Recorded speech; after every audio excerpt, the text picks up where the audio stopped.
even the books. If you order my book, The 10 Commandments of Black Economic Power, we will ship it right out of our house.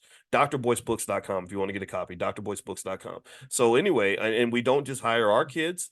Our kids are good. They have, they have plenty of money when they, as long as they do the work, we can make sure that they get paid. And then not only do we hire our kids, we hire our kids' friends. If the kids are well behaved and smart, they can come and work for us. I've hired several of our children's friends and mentored them, and it's a wonderful experience. And it's like a little community, right? It ain't a multi-billion-dollar empire, but it's a little pocket of economic and spiritual love that we're able to share with young people, to give them a safe space where they can get what they need and also be fed financially as well as spiritually and intellectually, right? They're not going to sit down with me and have a stupid conversation. I'm not going to tell them to go smoke as much weed as possible and then go drink liquor and then go and have sex with everybody that moves and then go and kill another black person. I'm not going to give them bad advice. I'm going to give them advice on things that are going to make them happy. Like I sat there this morning, our daughter's friend pulled up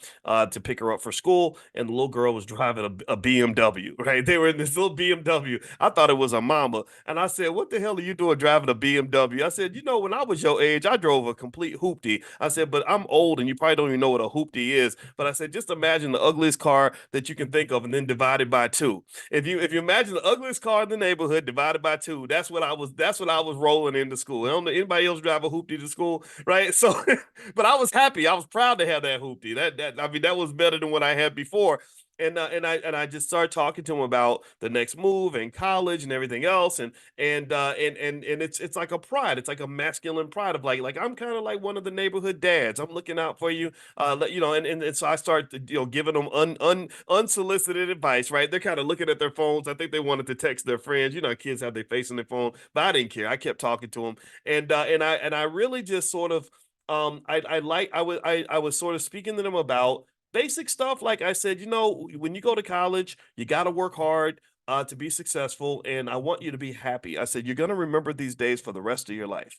You're never going to forget these days, and so always seek happiness. Don't let anything make you unhappy. I think that's the biggest piece of advice I would give you. The grades and the money and the career and all that, that's important too, but just find your happiness. Don't waste time being a young unhappy person, right? Find your bliss, right? So this is the kind of stuff that you get to do, and it feels good because I'm able to do this at 10:30 a.m. on a work day. Right, I'm not at the factory, right? Where I got to go and do what my boss is telling me to do. It's like, no, I'm this independent black man who's coming outside to the driveway to greet you and to hopefully give you something positive that you can carry with you through your life. Why is that? Well, because you're a black child, which makes you my responsibility.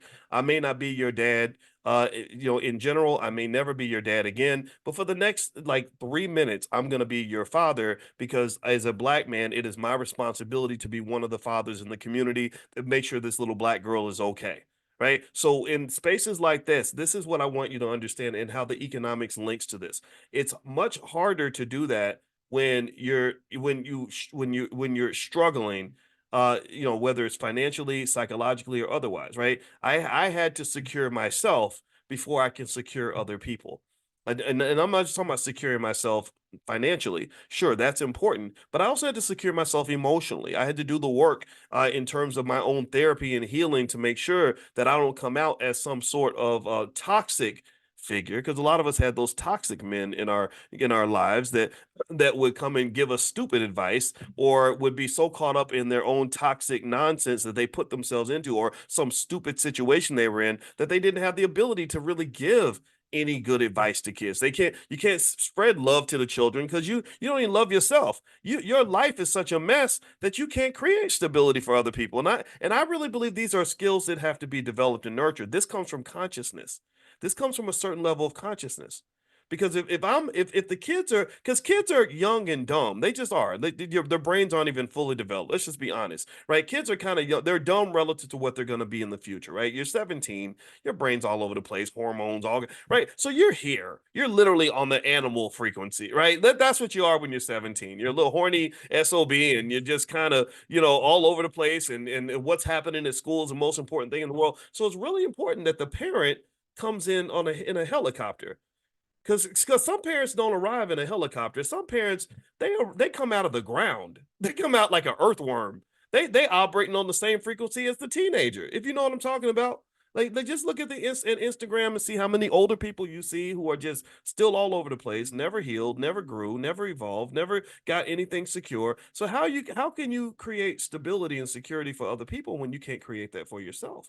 So this is, in my view, why when we talk about financial consciousness training, like, consciousness is just sort of this elevation where I can come in and say, you know what, I've kind of worked through a big chunk of my issues because that's what a grown man is supposed to do. I've worked through my financial issues. I don't feel financially insecure. I'm not emotionally insecure. My self-esteem is intact. I'm very confident. So I'm going to come in and make this all about you. Tell me if you're following what I'm saying. I know sometimes I kind of go in different directions. I don't know which direction God's going to send me, but I go in directions that I hope are beneficial. So when I come in and I'm talking to them, it's like, no, I'm not going to come in here and talk to you about all the problems I'm having as a black man.